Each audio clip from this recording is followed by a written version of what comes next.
2, ok. ¿Ahí me escuchan?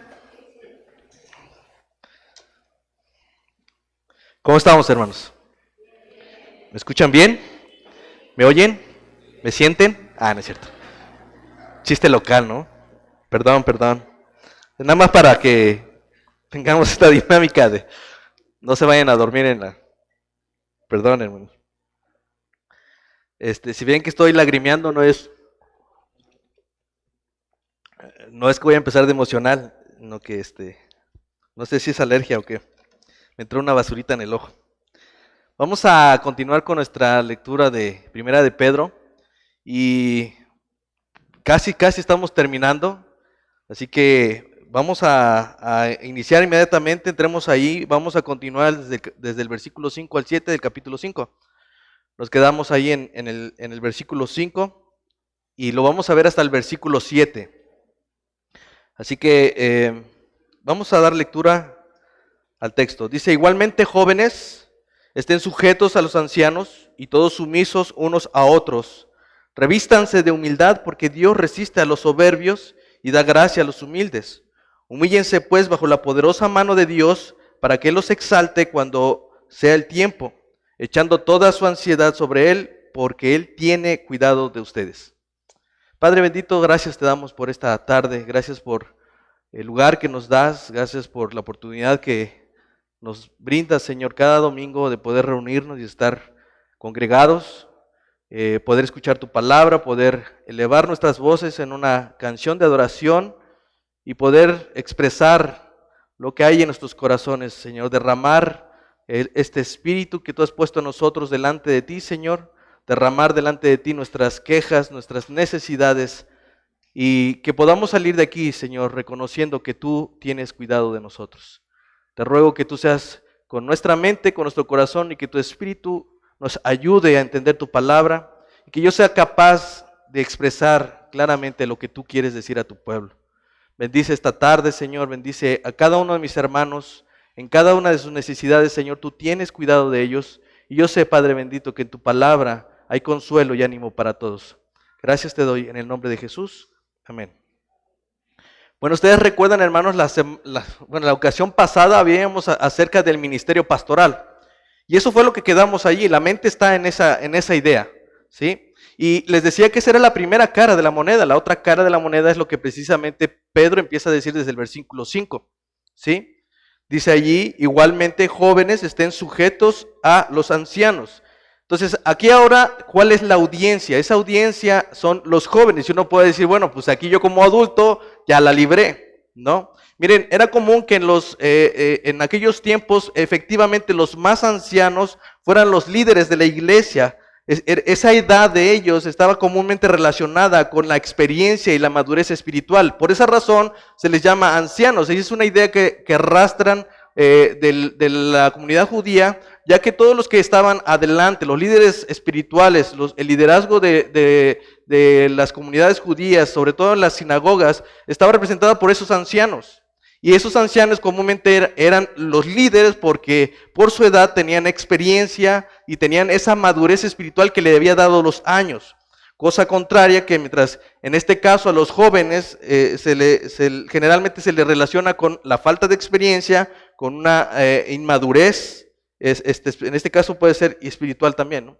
Es común, el joven normalmente tiene en su corazón pensamientos juveniles, pensamientos más ociosos. No es que lo sea así, pero generalmente así era en el tiempo en el que Pedro escribió su carta. No era común, hermanos, no era tan común que ustedes recuerdan que Pablo le dice a Timoteo, le tiene que escribir a Timoteo y decirle que nadie tenga en poco tu juventud. ¿Por qué? Porque Timoteo era un hombre joven que estaba siendo líder en la iglesia, cuando eso no era común. Lo común era que eran ancianos, no jóvenes. Por esa razón Pablo le tiene que decir, mira, tú eres muy joven, tú no tienes tanta experiencia, tú no tienes canas, pero que nadie tome en poco tu juventud. ¿Por qué estaba diciéndole esto a Timoteo? Porque finalmente él sabía que lo más importante lo tenía Timoteo. Dice, confía en lo que tu abuela y tu madre han hecho contigo desde que eres pequeño. Tú conoces la Sagrada Escritura desde que eres pequeño. Entonces, nosotros podríamos entender que Pedro se está dirigiendo en este sentido ahora al resto de la iglesia. ¿sí? Si hacemos una contextualización, en la vez pasada estaban hablando al liderazgo, a los ancianos, a los pastores, obispos, y ahora se refiere a los jóvenes, es decir, a los nuevos. De hecho, la palabra que ahí utiliza para jóvenes es neos, que es nuevo. Y eso se puede referir a gente muy joven o a gente de poca experiencia o gente de edad muy joven, ¿sí? Entonces, Pedro se está dirigiendo ahora al resto de la iglesia, pero sin dejar de considerar a los ancianos o a los pastores entre ellos, puesto que ellos también necesitan ser parte de la iglesia, ellos también necesitan ser pastoreados, hermanos. Miren, el hecho de que haya una división entre el liderazgo y el resto de la iglesia no es para que se considere que los pastores o los ancianos están en un nivel inalcanzable, que en un nivel en el que no pueden pecar, en un nivel en el que no pueden cometer errores. No, hermanos, los pastores necesitan también ser pastoreados. Es por esa la razón y la necesidad que la iglesia haya más de un pastor, que hayan más pastores. ¿Por qué? Porque ¿quién va a cuidar del único pastor? Tenemos digamos, podemos entrar en el problema de que nadie más pueda ayudarlo, o tenga que venir alguien de fuera a ayudar. Entonces, por esa razón es que está hablando. Pero en ese sentido, Pedro va a referirse al resto de la iglesia, hermano. ¿Sí? ¿Cuál es el mensaje en concreto de Pedro ahora a estos jóvenes o al resto de la iglesia?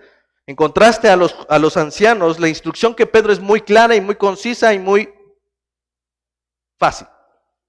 Sométanse. Eso es todo. Sométanse.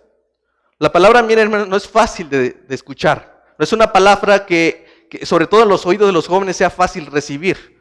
No es una palabra anticuada, retrógrada, cruel, puede ser déspota, y cuando lo escuchamos llega a atentar contra nuestros propios corazones. Decirte sométete implica ir en contra de mi libertad, de mi autonomía, de que me digan qué hacer, de que me digan cómo debo de conducirme en la vida. Y eso, al menos en las generaciones actuales, donde se habla de la generación de cristal, donde todo les ofende, donde todo les perjudica, es difícil escuchar ese tipo de palabras. ¿Cómo puedes decir en este tiempo, en estos momentos, en estas generaciones, a los más jóvenes o a los que son nuevos en la fe o a los que son nuevos en experiencia, sométete? Suena cruel, suena difícil de escuchar, no es fácil de oír. Sin embargo, eso es lo que dice Pedro a la iglesia: sométanse a los más ancianos. Me llama la atención que la primera palabra que vamos a encontrar en el versículo 5 es igualmente. Es decir, de la misma manera en la que Pedro ruega a los ancianos que se dediquen a la labor pastoral, a su ministerio, asimismo Pedro está rogando a la iglesia que se sometan a ellos. Por eso dice, igualmente ustedes jóvenes sométanse a los ancianos. ¿Por qué? Porque él también está rogando con el mismo ruego que hace a los pastores, también ruega a la congregación, ruega a la iglesia: sométete, sométete. ¿Por qué, hermanos? Porque la obediencia, la sumisión, es la mejor manera de apoyar el trabajo de sus pastores y de servir en la iglesia. Miren, hermanos, yo puedo decirles que para mí es fácil ser el esposo de mi esposa, me es fácil ser el padre de familia de mi casa, porque no tengo problema con mi esposa en ese aspecto.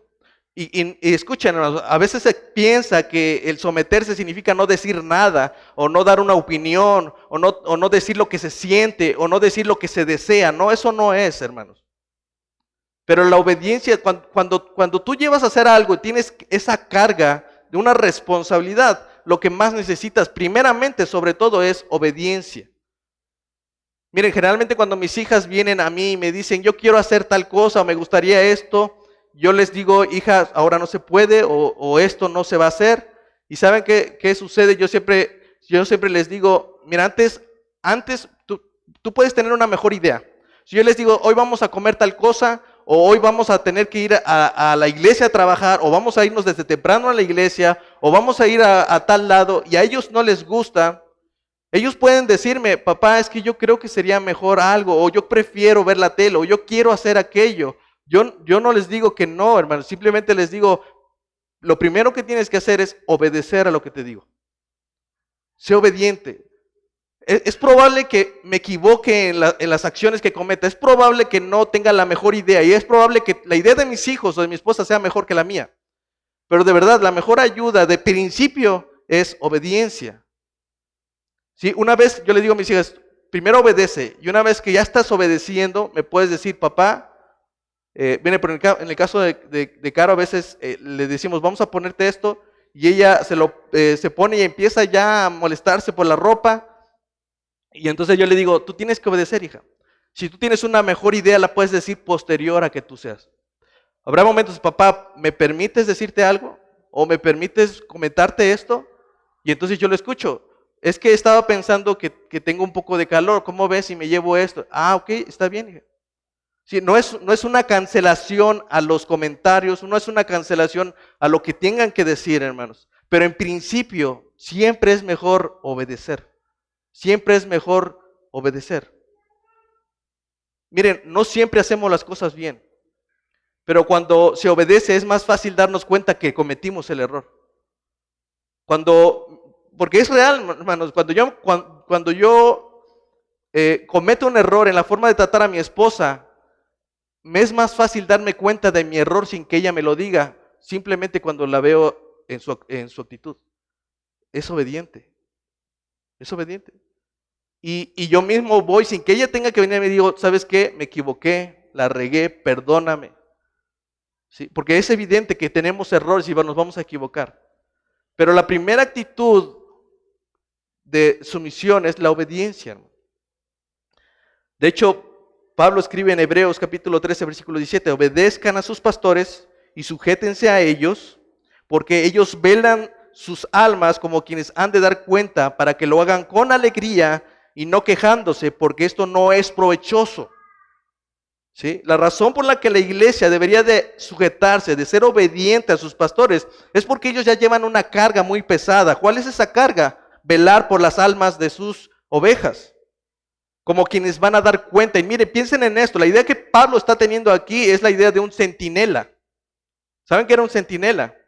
Miren lo que dice Ezequiel capítulo 33 del 1 al 9, se los voy a leer. Dice, vino a mí palabra de Jehová diciendo, hijo de hombre, habla a los hijos de tu pueblo y diles, cuando trajera yo espada sobre la tierra y el pueblo de la tierra tomara un hombre de su territorio y lo pusiere por atalaya o centinela, y él viere venir la espada sobre la tierra, él debe tocar la trompeta y avisar al pueblo. Cualquiera que oye el sonido de la trompeta y no se apercibe, y viendo la espada lo hiere, su sangre será sobre su cabeza. El sonido de la trompeta oyó y no se apercibió, su sangre será sobre él. Mas el que se apercibiere librará su vida. Pero si el atalaya viere venir la espada y no toca la trompeta, y el pueblo no se percibe, y viendo la espada muere alguno de ellos, este que fue tomado por causa de su pecado, porque demandaré de su sangre en la mano del atalaya. ¿Se dan cuenta? Le dice más adelante, a ti pues, hijo de hombre, te he puesto por atalaya en la casa de Israel, y oirás la palabra de mi boca, y yo los amonestaré de mi parte. Cuando yo le dijera al impío, impío, de cierto morirás, si tú no le hablas para que se guarde el impío de su camino, el impío morirá por su propio pecado. Pero su sangre yo la demandaré de tu mano, si es que no lo apercibes.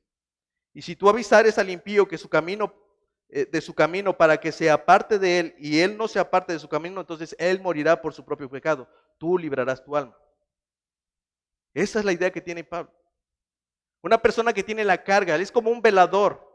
Y es absurdo, hermanos, que miren, lo que dice el texto es que cuando alguien tomare desde el mismo pueblo y lo pusiera como atalaya o como centinela, ¿sí? Este centinela adquiere una responsabilidad. ¿Cuál es esa responsabilidad? Cuando vea la espada, él tiene que percibir a todo el pueblo. Viene espada, viene muerte. ¿Cómo? Anunciándolo con la trompeta. Y si el pueblo no se apercibe haciendo lo necesario, ya no es problema de la atalaya, es problema del pueblo. Pero si viene la espada y el atalaya que tiene esa responsabilidad de avisar al pueblo no le avisa tocando la trompeta, entonces sí voy a demandar su sangre en ti. ¿Se dan cuenta de la responsabilidad? Es absurdo, hermanos, que la iglesia levante atalayas para decirles, hermano, ten cuidado con esto.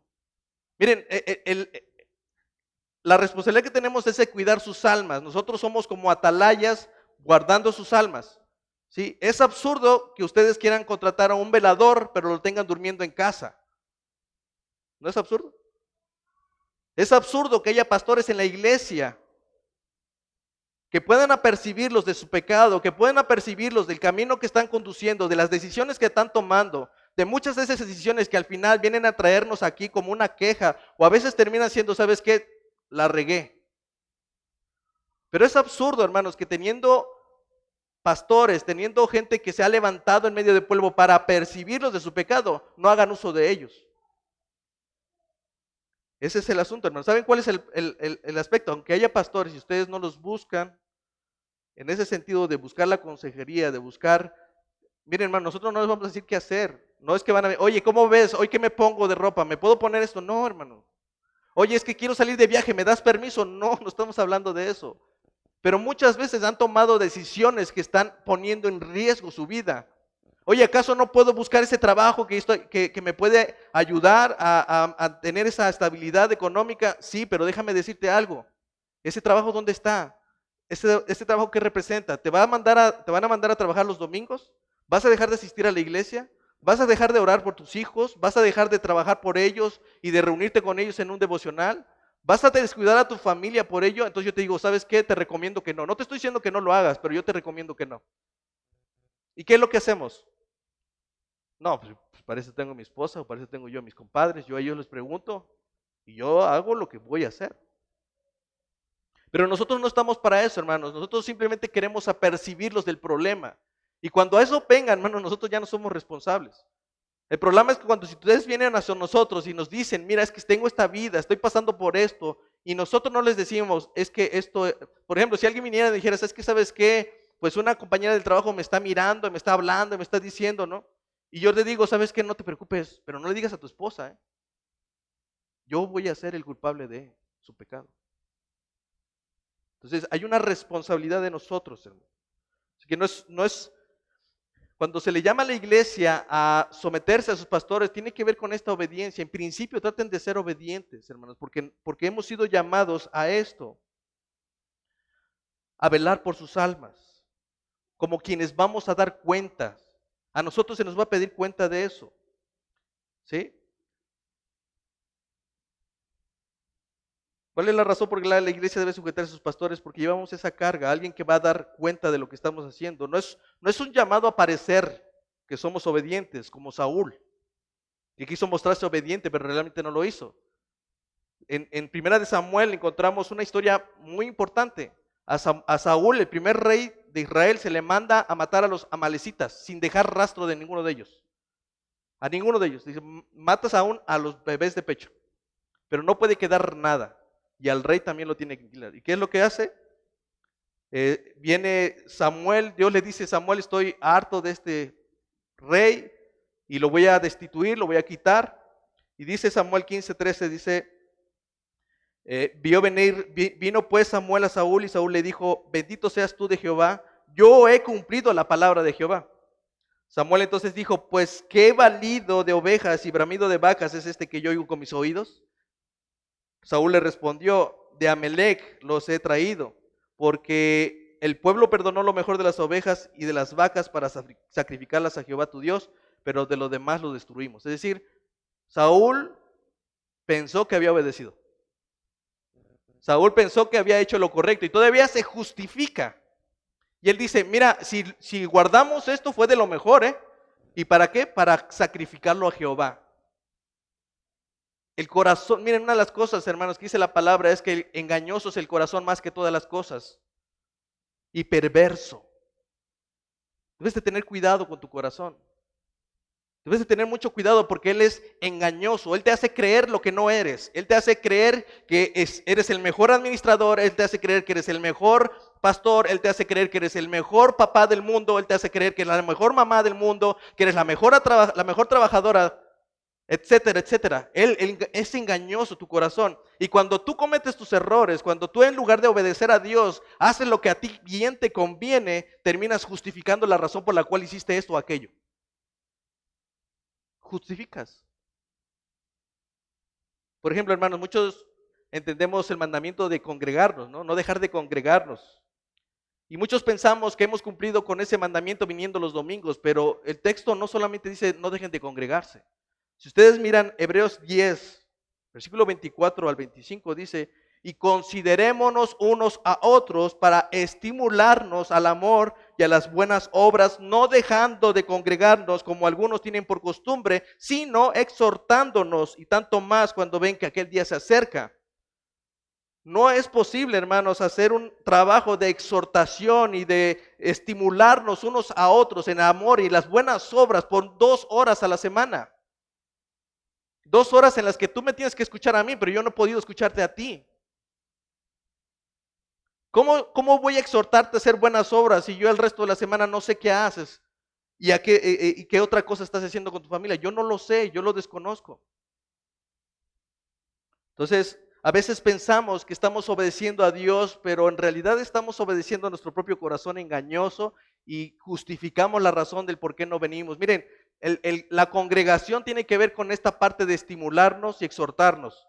Y si nosotros abrimos un sábado para hacer una actividad, o abrimos los miércoles para hacer otra actividad, o abrimos un grupo pequeño, hermanos, no es porque estemos de ociosos, sino porque todos somos llamados a velar por sus almas, somos atalayas y los tenemos que percibir de cada una de las cosas que vemos, las necesidades que vemos en la iglesia, lo podemos mostrar a través de la predicación, a través de la enseñanza, porque no hay otra forma, hermanos. No es simplemente mi consejo lo que te va a ayudar, es el consejo de Dios. El atalaya dice, le dice, tú tienes que escucharme, hijo de hombre, porque cuando yo venga palabra de mí para ti, tú tienes que apercibirles. Samuel le dice a Saúl, ¿se complace Jehová tanto de los holocaustos y víctimas como en que se obedezca a la palabra de Jehová? Ciertamente el obedecer es mejor que los sacrificios y el prestar atención que la grosura de los carneros. Porque como pecado de adivinación es la rebelión y como los ídolos la idolatría es la obstinación.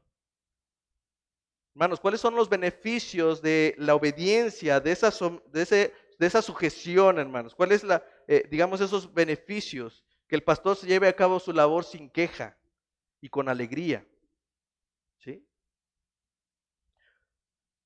Moisés llevaba una carga muy pesada. Cuando él tenía que llevar la queja de su pueblo, Moisés se presenta a Dios y miren las palabras con las que habla a Dios. Y dijo Moisés a Jehová, ¿por qué has hecho mal a tu siervo y por qué no he hallado gracia en tus ojos, que has puesto la carga de todo este pueblo sobre mí? ¿Concebí yo a todo este pueblo? ¿Lo engendré yo para que me digas, llévalo en tu seno como lleva la cría al que mama? ¿A la tierra de la cual juraste a sus padres? No puedo yo solo soportar a este pueblo. Hermanos, evidentemente muchos de nosotros tenemos quejas individuales. Cada uno de nosotros traemos necesidades específicas. Cada uno de nosotros tenemos algo del cual tenemos que decir. Si ahora pudiéramos poner en nuestra mente el tema del salón, probablemente algunos dirían, no tenemos dónde estacionarnos, no me gusta el color de la pintura, no me gustó que hicieron esto aquí, no me gustaron las sillas, y cada uno de nosotros va a decir que tiene una buena idea o una mejor idea. Es probable que sí, hermanos. Es muy probable. Pero imagínense cuántas personas llevando la carga de todos esos pensamientos, de todas esas ideas, las necesidades de cada uno de ellos, de ser escuchados, de ser atendidos, de ser llamados, de ser exhortados. Es una carga muy grande. Y de verdad, la mejor manera de ayudar es a través de la obediencia. Cuando nosotros los llamemos, hermanos, el miércoles abrimos reunión, vengan, hermanos. Porque es nuestro trabajo percibirlos del pecado, es nuestro trabajo percibirlos en cuestiones de su matrimonio, en cuestiones de su crianza, en cuestiones de su trabajo. Y probablemente si tú te quedas solamente con lo que decimos aquí el domingo, tú no sabrás lo que se dijo el miércoles. Y si somos muy legalistas, diríamos que no necesitas venir el domingo, más que el domingo. Pero si sabemos nuestra responsabilidad, hermanos, obedezcan cuando les digamos, hermanos, hoy vamos a limpiar el salón, vengan, hermanos. Hermanos, hoy vamos a sacar la basura y vamos a hacer esto. Vengan, hermanos. Levante la mano los que tienen hijos. Por favor, levanten su mano los que tienen hijos. Cuando han dicho a sus hijos, oye, por favor, levanta tu cama, y no lo hacen, ¿qué dicen? Bueno, pues es que tenía la opción de no hacerlo. ¿A poco no se enojan? O cuando le dice, oye, ¿puedes levantar tu plato, donde tú te comiste, y lo llevas al fregadero? Y no lo hace. ¿Qué decimos? Es desobediencia, hermano. Entonces, ¿cuál es el problema en sí en esto, hermanos? ¿Cuál es el problema? ¿Por qué la iglesia le cuesta trabajo, digamos, en someterse, en encontrar obediencia? Si el pastor está cumpliendo con su función, ¿por qué a la iglesia le cuesta someterse? Hermanos, lo primero, Pedro no escribiría de esto si esto no fuera un punto débil para la iglesia. Duele escucharlo. Por eso les dije, la palabra en sí ya, decirte sométete ya es una palabra difícil. Pero hay un provecho en ello.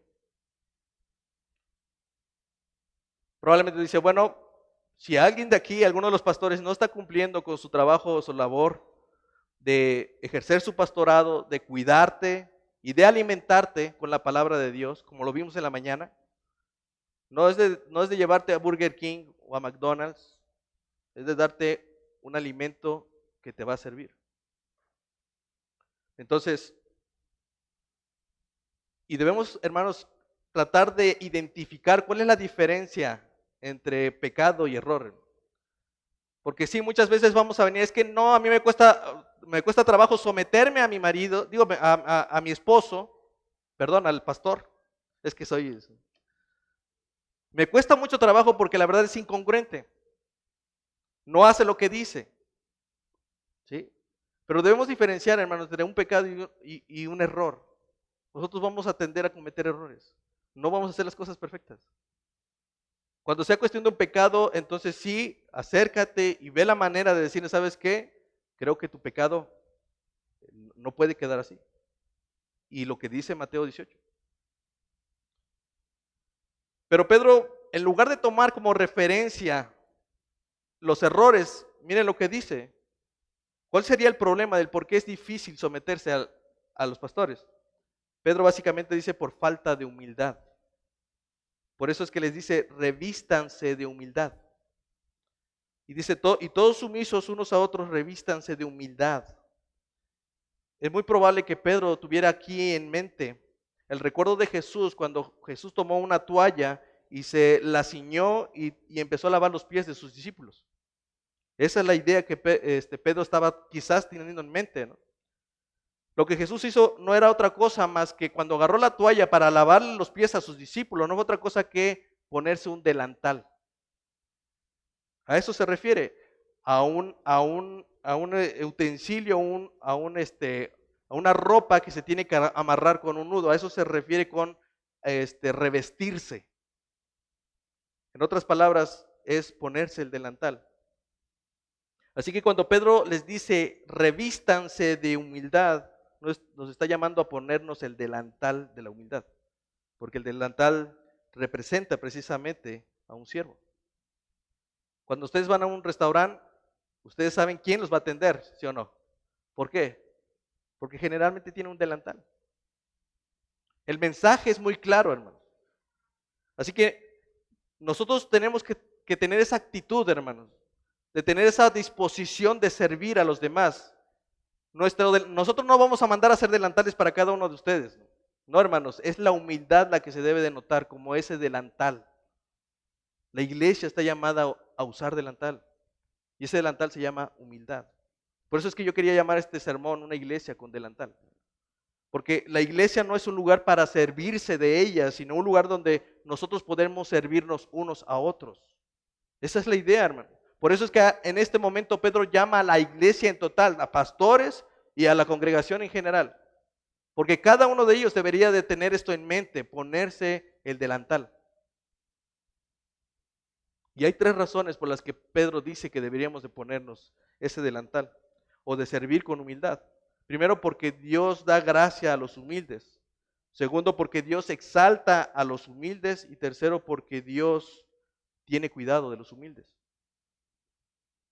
Dice, Dios resiste a los soberbios y da gracia a los humildes. Y miren, hermanos, si no hubiera otra cosa que fuera razón suficiente para ser humildes, esta debería de ser. Él resiste a los soberbios. Pedro está citando Proverbios 3:34, donde dice, ciertamente Él escarnecerá a los escarnecedores y a los humildes dará gracia. El más claro ejemplo de todo esto es cuando Jesús habla a los fariseos. Él los llama hipócritas, les llama generación de víboras, sepulcros blanqueados, generación adúltera, hijos de su padre el diablo. Pero cuando ve a una mujer adúltera que iba a ser apedreada, la habla con todo corazón. ¿Por qué, hermano? Porque los fariseos tenían esa condición de orgullo. Ellos, miren, ¿qué es el orgullo? Según Romanos 12:3 lo define como el tener cada uno dice, digo pues por la gracia que me es dada a cada cual que está entre ustedes, que no tenga más alto concepto de sí que debe tener. ¿Cuál es el concepto del orgullo según la Biblia? Tener un concepto más alto del que debe ser. La Biblia de las Américas lo dice, ninguno se crea mejor de lo que realmente es. Sean realistas y evalúense a sí mismos. ¿Sí? El problema del orgullo, hermanos, o la falta de humildad, es que nosotros tenemos una idea mayor de la que debemos tener. Es que nosotros creemos que somos mejores. ¿Sí? Cuando viene la situación difícil, cuando vienen los momentos complicados, lo primero que decimos es ¿por qué? Y no porque queramos conocer la verdad de Dios, sino porque necesitamos saber por qué Dios nos está haciendo atravesar a nosotros que no lo merecemos. Así que el problema es ese, la razón por la que Jesús habla con tantas dificultad a los fariseos era por esto, porque eran hombres orgullosos que se creían más de lo que realmente eran. Por eso es que Pedro nos hace un llamado a la humildad, porque Dios humilla al soberbio, y hermanos, incluyendo a sus hijos. Porque uno va a pensar, bueno, nada más va a humillar al que es soberbio, pero muchos de nosotros antes de llegar aquí éramos soberbios. Ustedes recuerdan a José, la historia de José. Nosotros sabemos que él vivió con injusticia, padeció varias cuestiones y nos quedamos con esa idea humilde de José, ¿sí o no?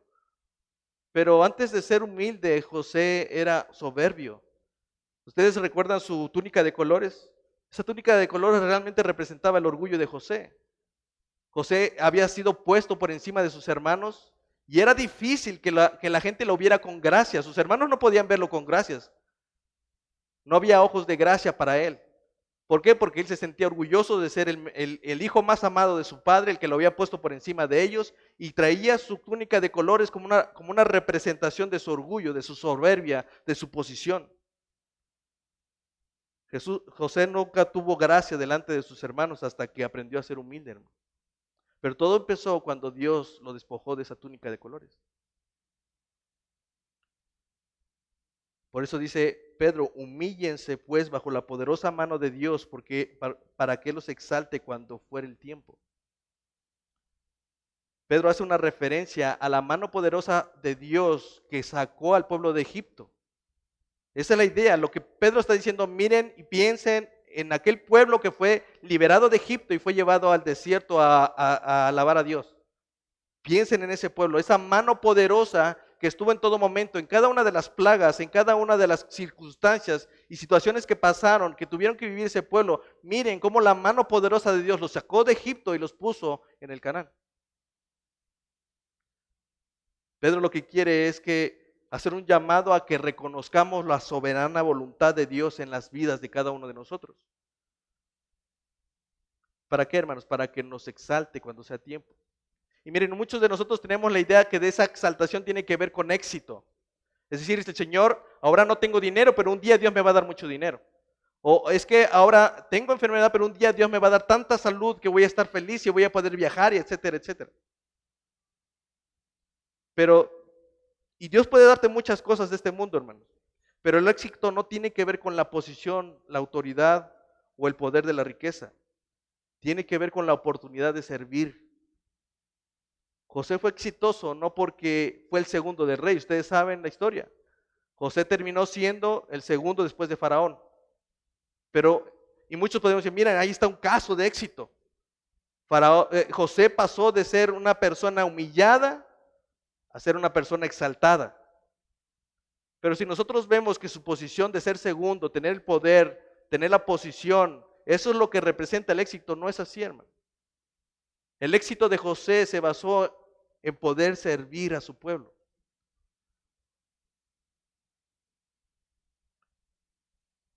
Dice Génesis 45, del 5.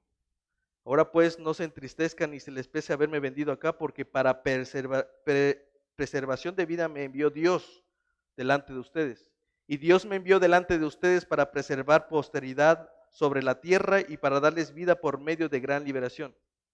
Así que no me enviaron ustedes acá, sino Dios, porque me ha puesto por padre de Faraón y por señor de toda su casa y gobernador de toda la tierra de Egipto. Es decir, José, por todo lo que vivió, al final reconoció esto. La razón por la que yo estoy aquí es porque Dios en mi humildad o mi humillación, Él me exaltó, pero no para darme posición a mí, sino para salvar a un pueblo. Así que un siervo humilde es más útil para Dios. Dios no nos va a llevar a hacer las cosas más grandes, hermanos, si nosotros seguimos siendo soberbios. Por eso dice Jesús, porque cualquiera que se enaltece será humillado y cualquiera que se humille será enaltecido. Mire, probablemente ese camino de buscar la humildad sea difícil, porque eso implica humillarse, hermanos, en toda situación. Y es difícil que en una discusión con tu esposo o con tu esposa tengas que callarte, porque generalmente en una discusión estamos ganando con argumentos, seguimos discutiendo, seguimos poniendo nuestros argumentos y seguimos hablando, pero la Biblia nos llama a humillarnos. Y seguramente es difícil de repente hacerlo porque podremos tener razón. Probablemente habrá momentos donde tengamos la razón y probablemente hay momentos donde si me hubieran hecho caso hubiera sido un panorama diferente. Es probable que sí. Y debido a eso venga una ansiedad y venga a nosotros una desesperación por no poder controlar las cosas. Porque al final eso es lo que muestra. Cuando nos damos cuenta que las cosas no salen como nosotros queríamos, ¿qué hacemos? La desesperación viene porque no se hizo como yo quería.